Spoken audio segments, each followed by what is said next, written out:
Millie every week, I wanna be a billionaire. I ain't getting no sleep till I see a Billy every week. I wanna be a billionaire.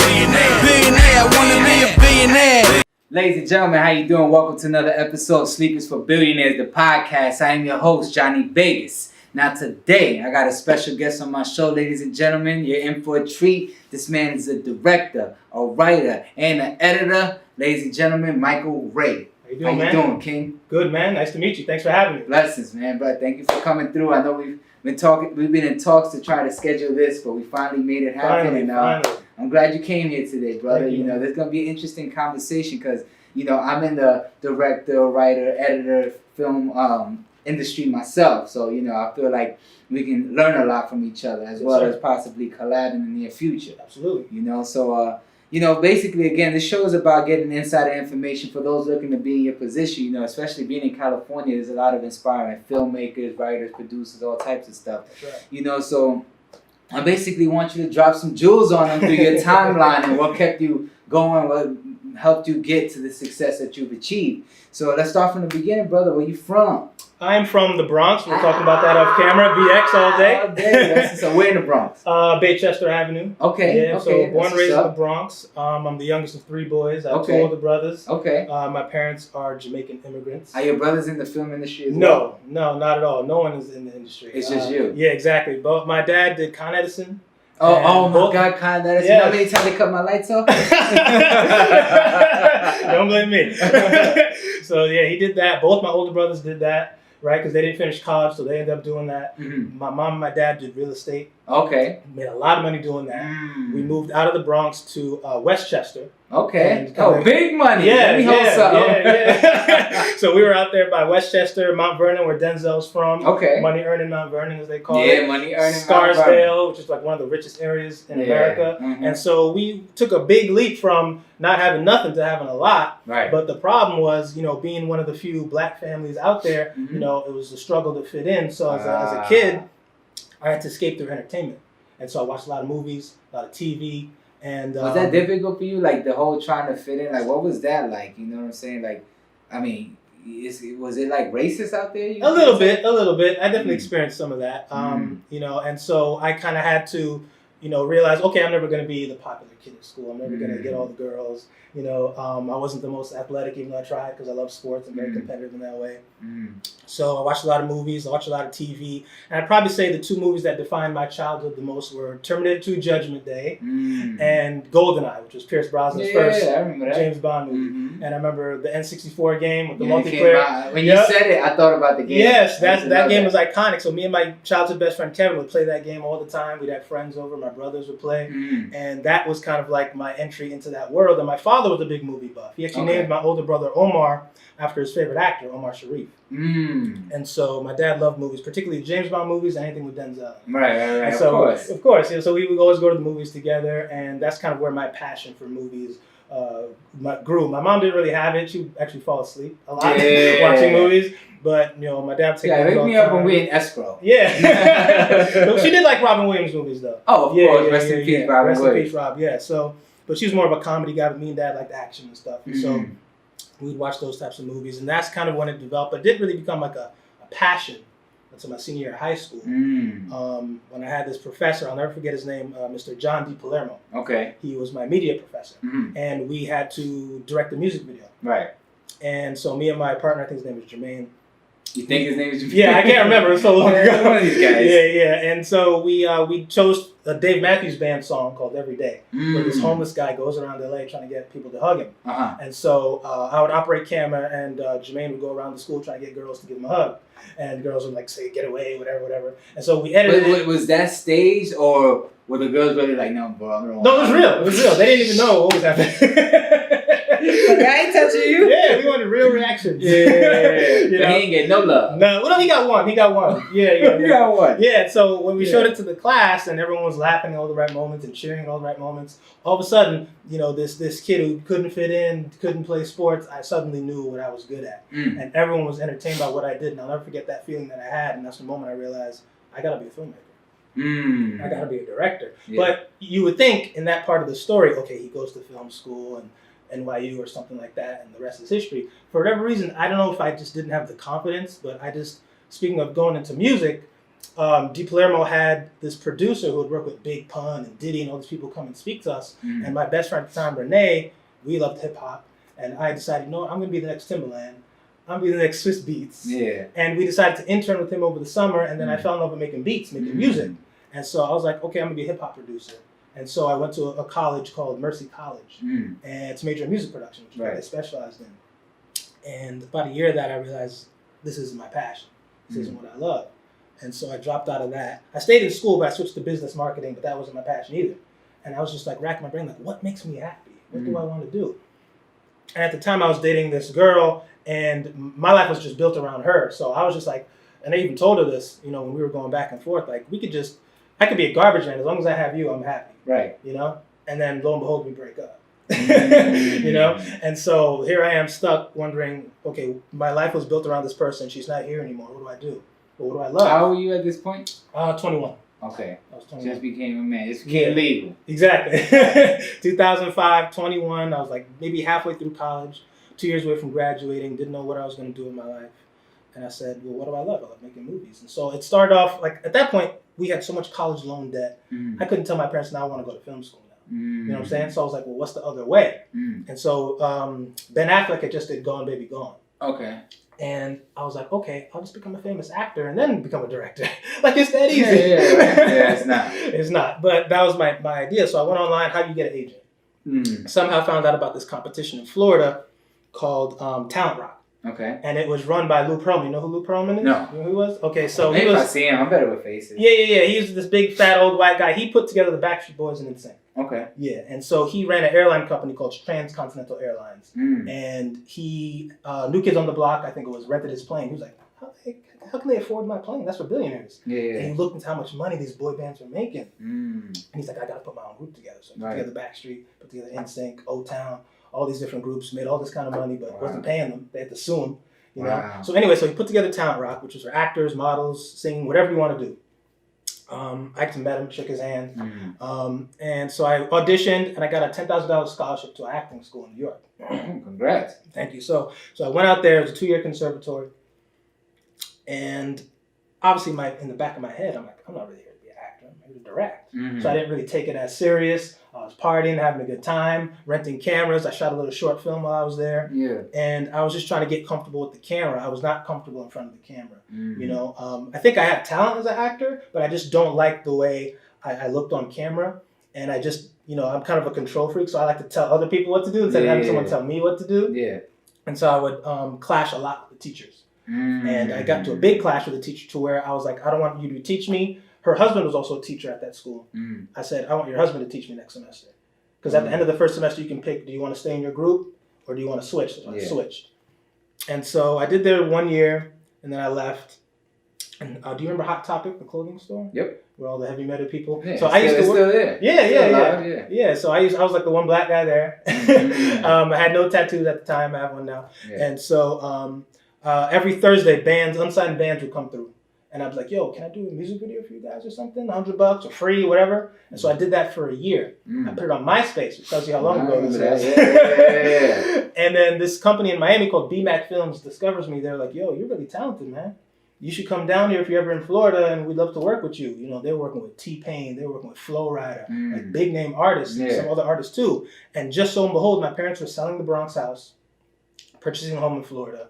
I didn't want to move with them at first because I'm like, New York is where the industry is at. Right. What am I going to do in Florida? Right, and then the BMAC opportunity comes about. So I was like, guys, like literally the day before, I'm moving down with you. And crazily enough, their house was like 20 minutes away from the studio. Wow. How crazy is that? So it's God, man. Exactly, man. Yeah. It's God working in mysterious ways. And so there's a plan for me. And so I moved down there. And I worked with them for a couple months. And then I was dating this girl who's like, I miss you. I want to see you for Valentine's. So I come back to New York to see her for February, Valentine's.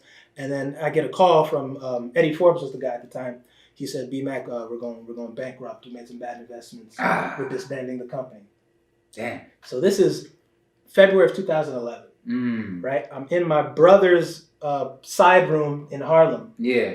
On a fold-out bed with no future, no nothing. No plan, no money. that was like my most rock bottom moment, really, of my life. Yeah. You know, in this big empty room, I had nothing. I didn't know what the next step was.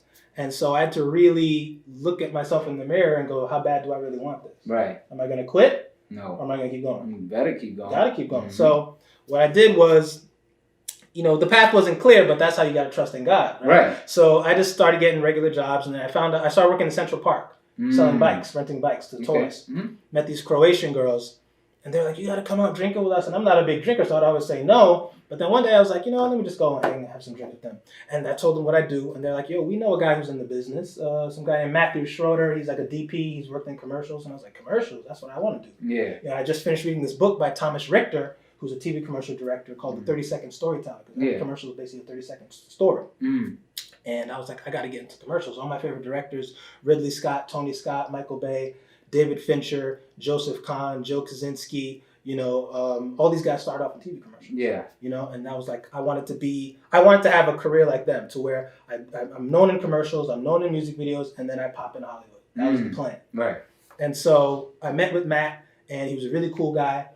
And he got me an opportunity with this lady called Jocelyn Schwartz. She's not in the business anymore. She got married, moved to Ohio or something.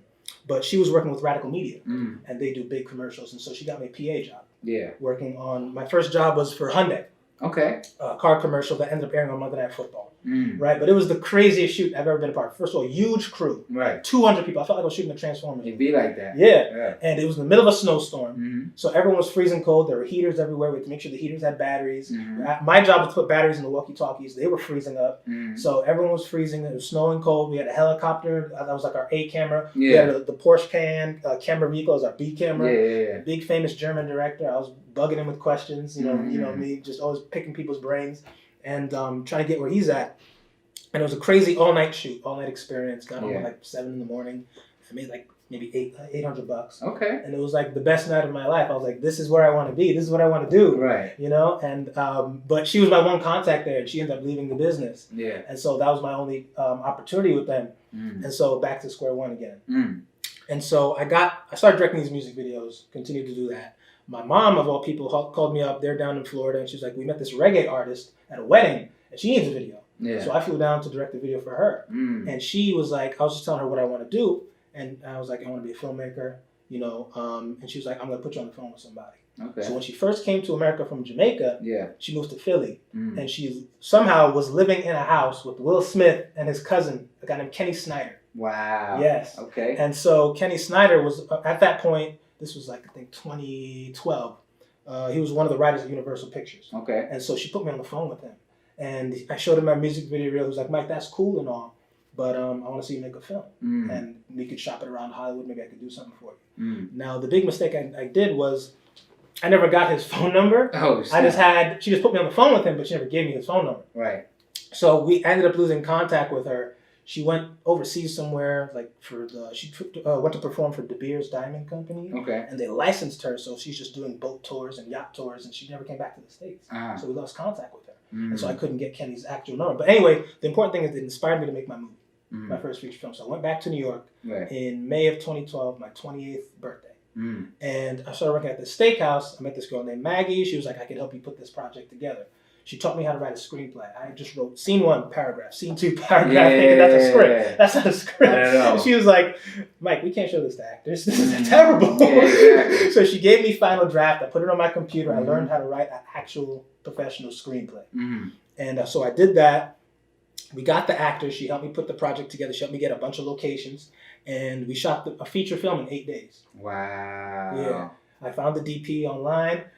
He couldn't shoot the first day because he was also a soldier. He was deployed. And so I had my camera rental place where I always rented cameras. Everybody that works as a DP anyway. So he shot my first day. Yeah. And then once the actual DP came back from the military, he shot the rest of the film. And so we shot the film in 8 days. And I had to make the schedule myself. I financed the film myself. Speaking of financing, $5,000 all from me.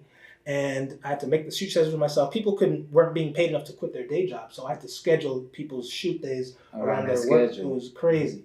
And you know, I remember one really cold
fire.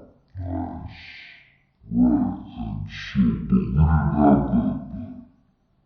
So we were struggling to find an avenue, taking to film festivals, getting investors, things like that. And we finally got an investor in Australia. Went two, one in Australia and then another in Vegas. And at the last second they backed out. Like literally a month before shooting. And it was just a heartbreak for everybody involved. And, everybody, I couldn't hold the cast, couldn't hold the crew, conducting me going through other projects. And so it was very frustrating. And again, another rock bottom kind of moment, big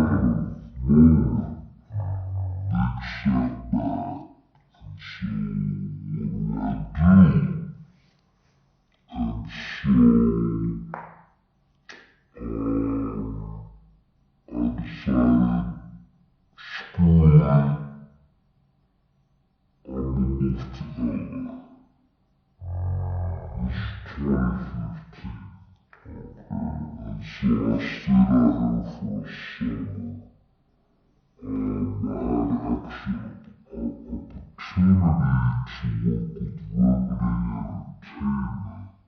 This is 2015. And so I stayed out here for a summer. I had an excellent opportunity to work with Riveting Entertainment, which was Chris Rose, Angie Liston. Yeah, shout out to Angela, and so I got to meet, I don't know if you know, Mike Hall. He's one of their big directors. Yeah, he's just such a Jamie Foxx, I think. Yeah, he works with a lot of reggaeton artists. Bad Bunny and guys like that. So he's blown up as a director now. He's not ready for award and stuff. So I got to shake his hand, I got to meet him, I got to tour the office.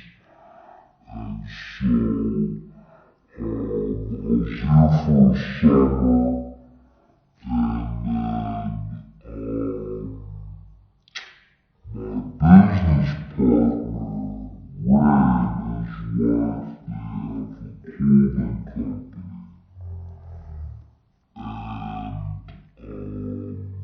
for the clothing company. So he came back to New York. You should do some commercials for them. So that's the background. Brought me back to New York. Yeah. So this is late 2015. And then, let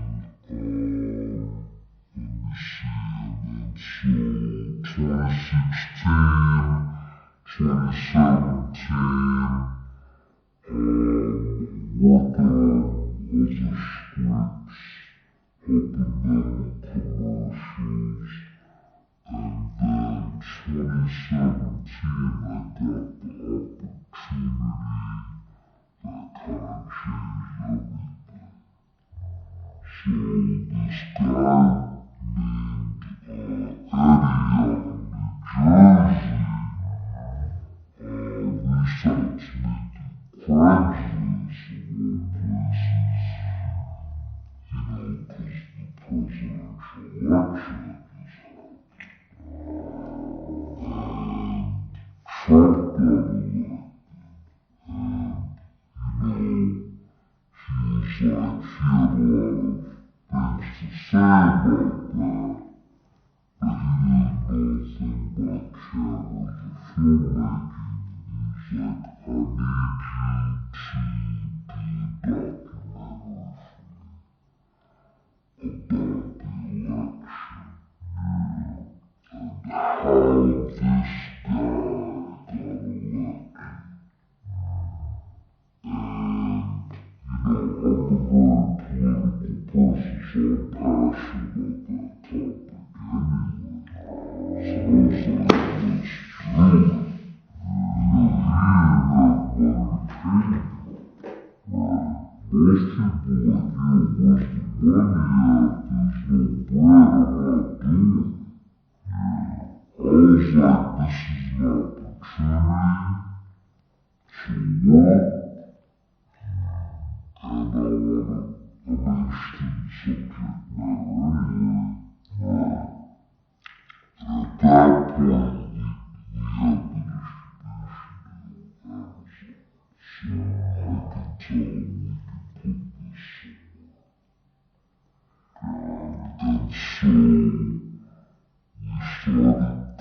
So this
they're already betting on it, they're already preparing the technology, they're the ones that are going to benefit. So he's going to tax them. And so when you do the last one, the oil, that's where the money's going to come from, and he wants to give every American citizen who's 18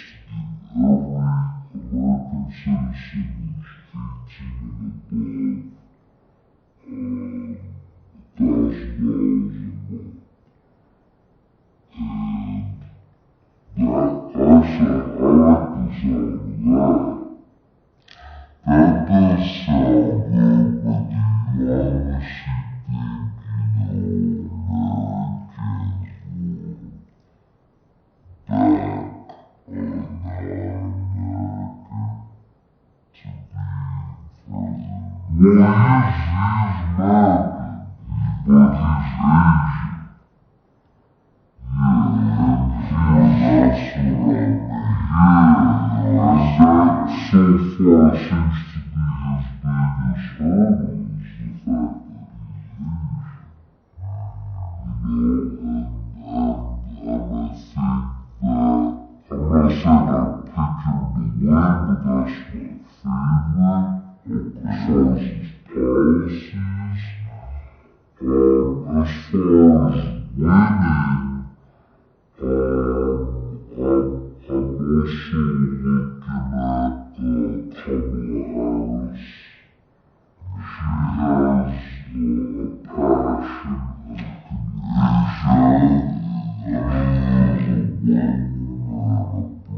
looking at Kamala Harris. She has a passion, the white woman's Elizabeth Warren. Okay. Yeah, I like her too. I like Elizabeth. Yeah, I like her too. Yeah, she's the white lady, and then Kamala Harris is the black one. Yeah, she's mixed, but she's very woke on the issues. She's very passionate when she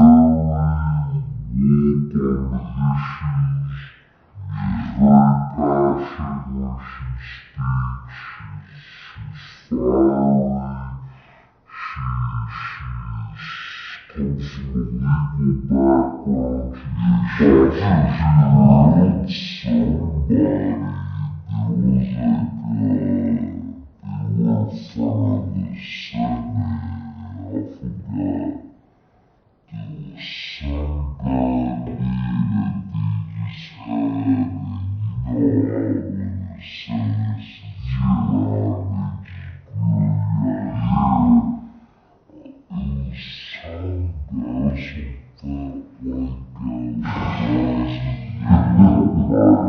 background. She's also somebody. They were in front of the Senate. I forgot. There was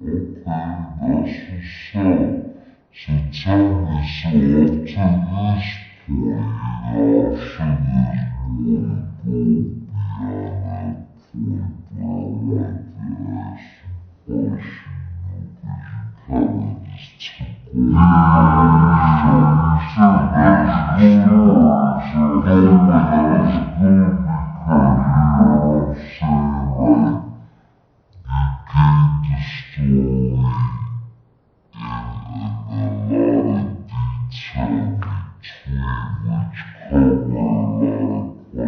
had, and you know how when the Senate's 0, they just brilliant hair. It was some guy, some fat white guy with Tell me, what from that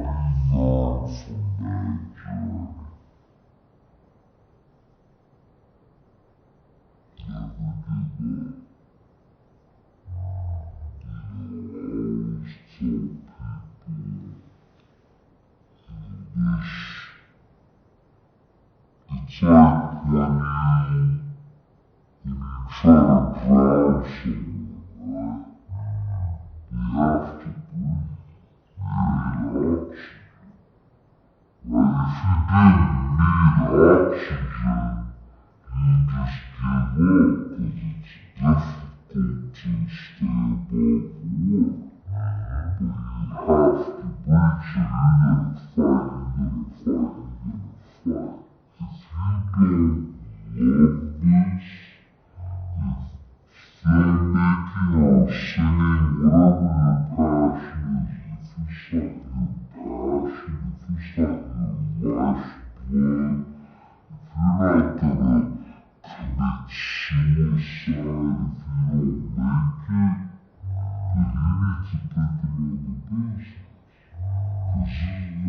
obsession beats hard work every time. Right? And if people ask me what's one word to describe myself, I would say obsessive. Because when I want something, I go after it 200%. And I always tell people, there are people in this industry who give 200% and they'll make it. What makes you think you can give 50%? I know a lot of people give 50%, but they didn't make it. Right? And I'm like, you're not going anywhere, bro. Right? You know what I'm saying? It's just this honest truth, man. But people gotta realize that you need 100%, man. No, it's nothing. Exactly, now you get out what you put in. So if you're doing the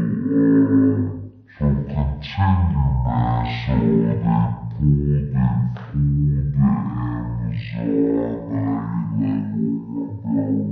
with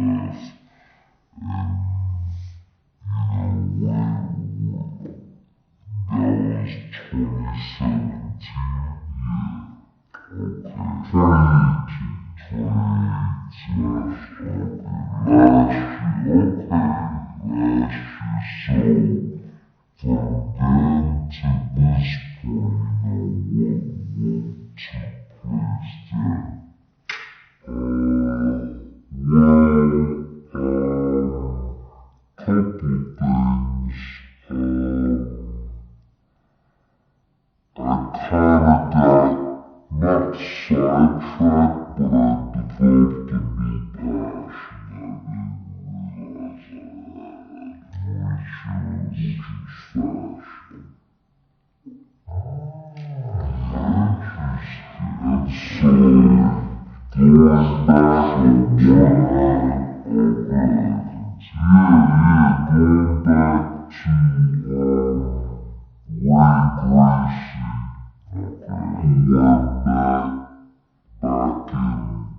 just going back to 2013, just dropping these videos.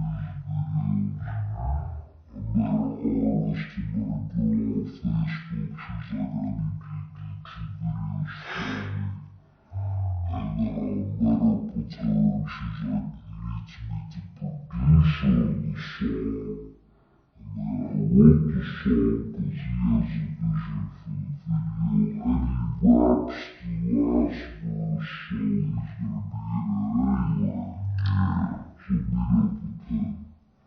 that's how I met him. Right. So Rick Gracie is former boxer, bodybuilder, and he's also a Grammy-winning songwriter, producer. He's worked with Drake, he's worked with Alicia Keys, Florence and the Machine, everybody. And he has houses and studios everywhere. But he's also a fashion. Married to his wife, who has her own fashion company, and she helps celebrities start their own clothing lines. They work with Samuel Jackson, they work with a bunch of people. And so I met up with him through that video. Me and him just became friends throughout the years. And like I said, after things didn't work out riveting, I came back to New York to direct commercials for some of their other companies. And then when his wife was starting this company, originally called the Fashion Models, now it's called Purple. They're like the urban ideas. And so I started thinking this is actually something that pulled, and I'm trying to find different avenues. And I was like, I don't know if fashion's really my world, but the more I started to think about it, I was like, I could really do something with this. Because, I've worked with models, and who doesn't love working with models, right? And I do love clothes, and I'm a big Zodiac person. I don't know about you, what's your sign? Leo, Leo, Taurus. Yeah, Tauruses, we love, beautiful things and beautiful people, very sexual people. We love fashion. We love clothes. We love to look nice, nice cars. I'm obsessed with cars. I'm a big car guy. And so, I guess it's in my blood. And so, they were like, do you have any ideas for a clothing line? And the more I thought about it, I was like, okay, I'm gonna do a clothing line for women, right? We're gonna focus on two things. We're gonna focus on lingerie, and we're gonna focus on fitness. Because that's big on IG, everyone's lifting weights and yoga pads and stuff. And I came up with a really cool idea for fitness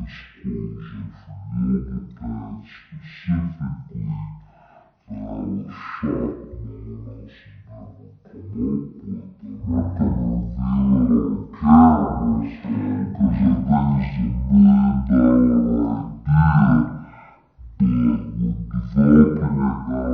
China. We have some factories out there. We have some investors lined up out there. And we're testing out the technology now. And if it's successful, we can keep it. We could maybe sell it to Lululemon or something.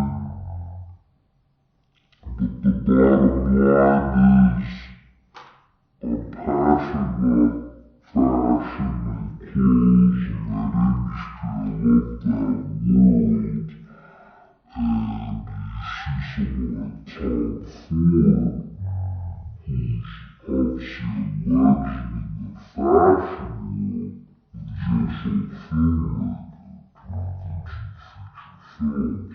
So I kind of looked to him as a model. Like if he could do it, why can't I do it? You know what I mean? And so he's kind of like an inspiration in that sense to mix fashion with the film, even though I think I'm gonna be the opposite of him. I'll be more known for film, and dabble in the fashion. Kind of Kanye shot the bread. You know what I'm saying? And so we came up with we have the name, we have the idea, and we're developing the technology now. And as you were talking about before, of care about financing projects. If it's successful, I can use that money to finance the films I want to make. I have a lot of films that I want to make that aren't going to be the type of film that studios easily want to fund. You know what I mean? Darker stories, or just stories that aren't, the typical comic book aids in the masses, so exactly. But if you have the money already, all you need is the distribution angle. Like I said, you have Netflix now, you have the distribution on Amazon. And so I'm gonna try. That's what happened in 2018, 2019. I started focusing on fashion, and then that's gone now. And then I wrote another feature film called Tough Enough, which is a movie about actress who gets attacked by a stalker and subsequently UFC fighter after she falls in love with self-defense and stuff. And so we're trying to work on the financing for that now. That sounds interesting. Yeah, that's gonna be hopefully my next film. Well, congrats on that, man. I hope that works out for you. Maybe I could help with that new project. Let me know.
tell me, what do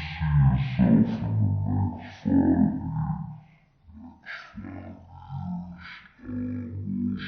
see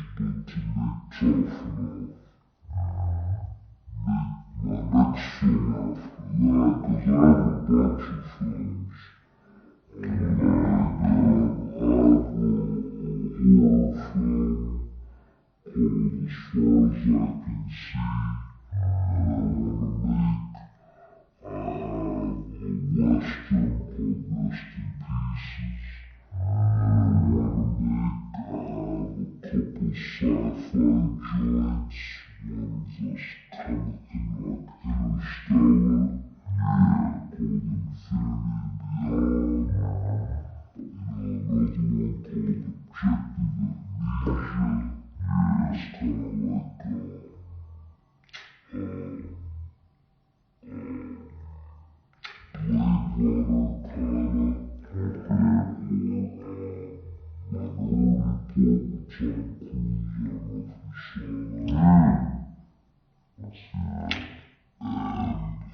in the next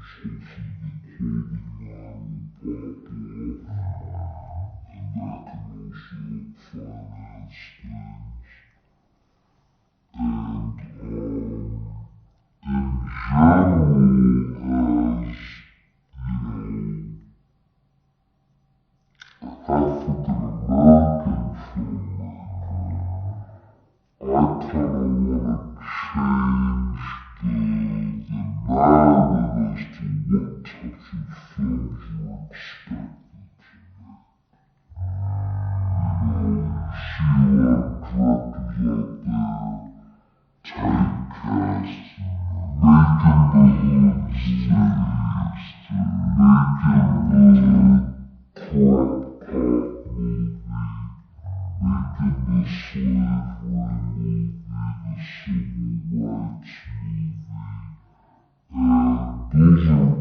important stories to tell, but we can tell all those types of stories. And I didn't grow up in the hood, as I told you, so that's not even my personal experience. That's not my story. I have other stories that I can tell. Personal, just that I see in the world, and so I kind of want to change what black directors are known for, and with this recent movement happening in Hollywood right now, with more black directors, more female directors, just more directors of diversity in general. We're seeing different types of stories. And I think that's really important. I just want to change the narrative, and I want to also change the way movies are shot. I have a very unique visual style. If you've seen Tony Scott's Down Road, which is like my favorite movie of all time, a lot of my style comes from that movie. And also, there's a Hype Williams video for Kanye and Chris Martin called Homecoming. I bought a lot of stuff from that as well. I'm also a big fan of Nicholas Refn. And as I mentioned, Tom Ford, Denis Villeneuve, David Fincher, so I kind of take what little bits and pieces from our favorite directors, Ridley Scott, Michael Bay, and I just kind of compile it all into what the Michael Bay style is. And people see my work and you know instantly it's a Michael Bay film. And that's what I want. I want people to know, watching one scene, you know who directed it, because that's what my favorite directors do. You watch one scene and you know who directed it. And I want to have a very distinct visual style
that people know and remember. And like I said before about sports, I'm very competitive. Right? I want to win at everything that I do, and I want to be the best at everything that I do. And, my favorite athletes are Peyton Manning and Kobe Bryant. And they're known for their obsessive work ethic, how they push themselves, how they treat their body, how they prepare. And for me, it's kind of similar. So for me, anything when they give a trophy at the end of the year saying who the best is, to me that's a sport. Yeah, you know what I'm saying? Whether it's the NBA, the Larry O'Brien trophy, hockey, Stanley Cup, Super Bowl trophy, you know what I'm saying? Lombardi, holidays, Oscars. And so, and we still haven't had a black director win Best Director, which is crazy. You know,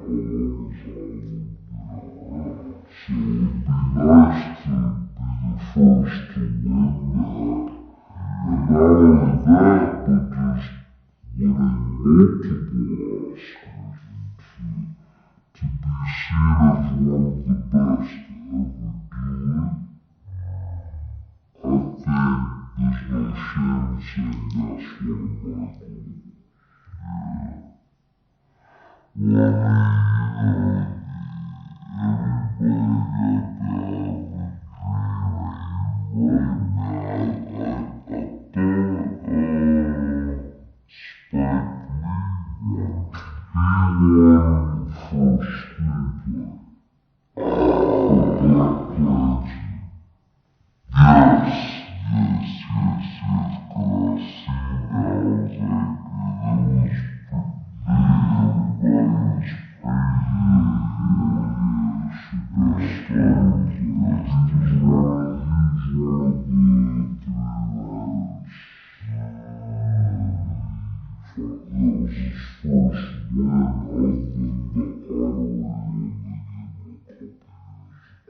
to ever do it, I think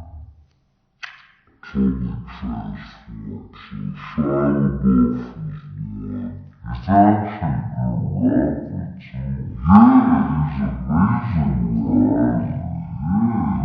in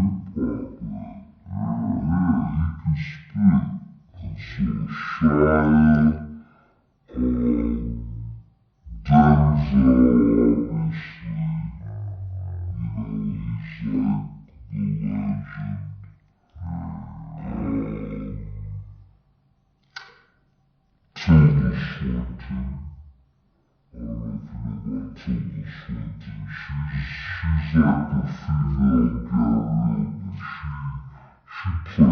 Well,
See if you missed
I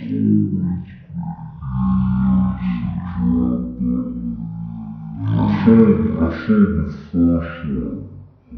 Olympics for virtual football. I didn't see London as far. I didn't see that one, but I heard Angel Falls. It was really good there.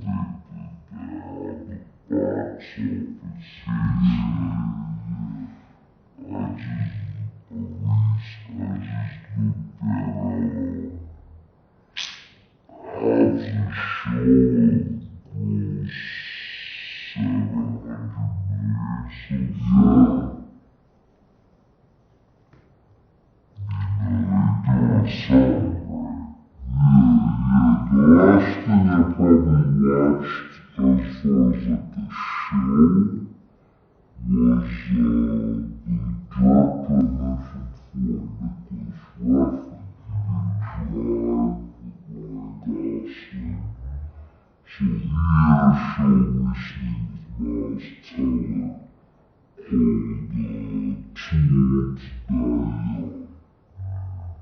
And that was on Amazon Prime. And that was amazing. That was kind of like No Country for Old Men kind of vibe. It was a slow burn, murder mystery, cop thriller, out in the desert. But the way he shoots his movies and his TV shows is just next level. The colors, what's out of focus, what's in focus. That was like, when I see a visionary, then that's when I go and pay attention. And as far as what I'm looking forward to, Bad Boys for Life. Michael Besnard directed this one. I saw the trailer, I loved it. That's like my favorite franchise, so I can't wait for that. January.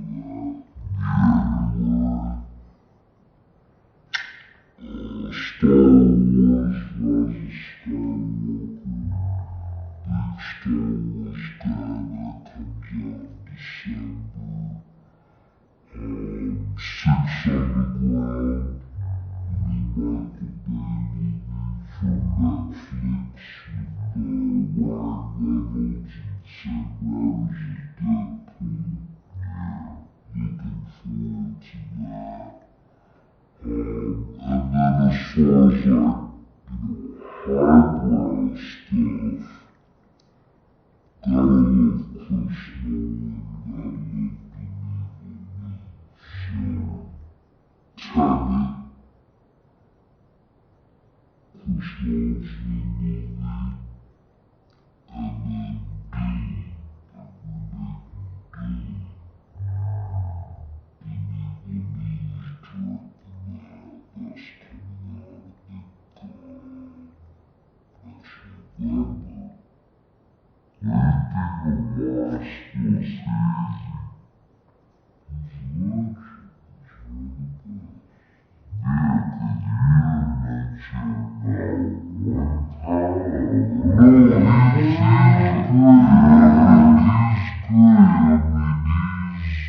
got the Irishman coming out, they're doing the de-aging technology.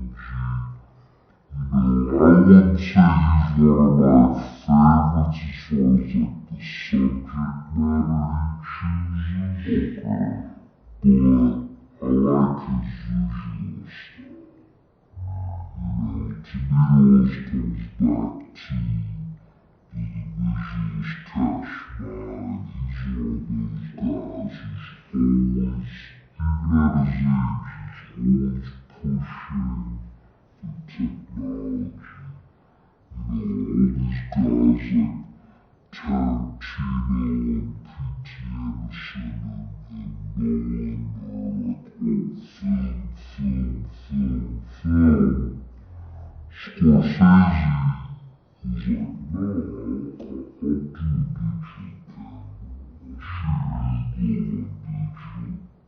digital camera. I'll shoot his glove on digital. I'll work with digital,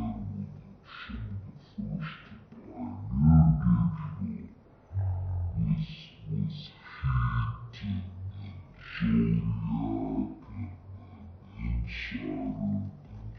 switching to digital, I did Prometheus, and Michael Bay switching to digital, I did Transformers 3. And Fincher, of course, Michael Mann was some of the first to pioneer digital with Heat and Zodiac and Insider and things like that. And, so for me, digital is the way to go. Since I'm such a visual person, I think my cinematographer graphic is me. Okay, when I think about Anthony Mantle, he's probably my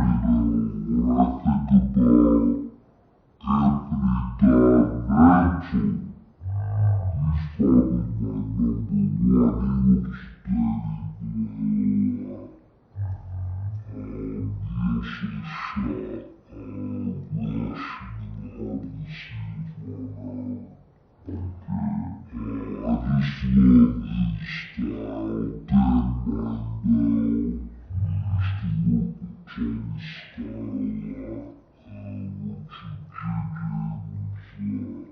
Richard Jenkins, did Nostalgia 3, doing the Star Wars films right now. Roger Deakins, of course, Blade Runner, things like that. He's a legend. Finally won his Oscar for that a couple years ago. Claudia Miranda, Richard J. Kaczynski a lot, worked with Fincher on Benjamin Button. Actually had a conversation come on Facebook once, really nice. So I want to work with Claudia, he's got to do the new Top Gun. So many cinematographers, Adam Arthur, they're my favorite person to talk to on set. I'm such a camera nerd. I want to learn about the filters and the lenses and the lighting and all that stuff. So to me, I'm just hanging out with the DP all day.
Thank you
for watching.